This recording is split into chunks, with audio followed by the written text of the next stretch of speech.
దేశాన్ని అభివృద్ధి పథంలో నడపడంలో ఉద్యోగులు ప్రజలు అందరూ భాగస్వాములవుతూ ముందుకు నడిపిద్దామని రామగుండం నగర మేయర్ బంగి అనిల్ కుమార్, కమిషనర్ శ్రీకాంత్ అన్నారు.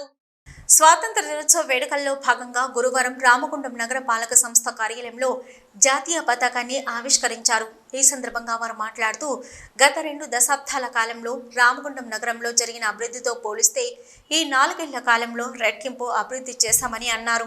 రామగుండం నగరాన్ని మంత్రి శ్రీధర్ బాబు, ఎమ్మెల్యే రాజ్ ఠాకూర్ సహకారంతో అభివృద్ధికి అవసరమైన నిధులు మంజూరు అవుతాయని అన్నారు. ఎమ్మెల్యే చొరవతో మంజూరైన 32 కోట్ల రూపాయలతో లక్ష్మీనగర్లో త్వరలోనే అభివృద్ధి కార్యక్రమాలు చేపడుతున్నట్లు తెలిపారు. మున్సిపాలిటీ ఏర్పడి దాదాపు 23 సంవత్సరాల తర్వాత మన పాలకవర్గం 23 సంవత్సరాల అభివృద్ధిలో అంతకంటే రెండింతలు అభివృద్ధి ఈ 4.5 సంవత్సరాల కాలంలో జరిగిందని చెప్పగలుగుతున్నాం.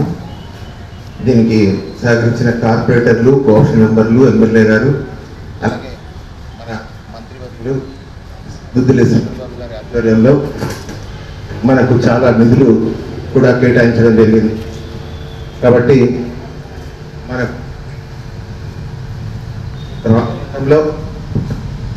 రామగుండంలో దాదాపు 100 మంది రోడ్లు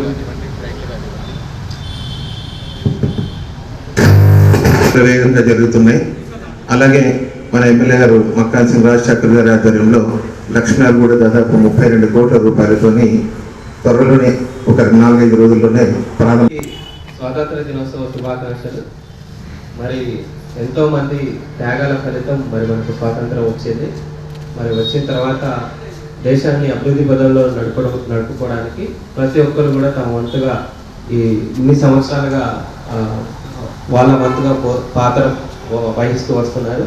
మనం కూడా మరి మన పట్టణంలో జరిగే ప్రతి అభివృద్ధి పనుల్లో మన ఉద్యోగులైనా ప్రజలైనా అందరూ కూడా భాగస్వాములై ఈ కార్యక్రమంలో కార్పొరేటర్లు మహంకాళి స్వామి, బాలరాజ్ కుమార్, నాయకులు తానిపర్తి గోపాలరావు, కల్వల సంజీవ్, నగరపాలక సంస్థ secretary Raju, assistant commissioner Rayalingu, AE Raman, నగరపాలక సంస్థ వివిధ విభాగాల అధికారులు, సిబ్బంది తదితరులు పాల్గొన్నారు.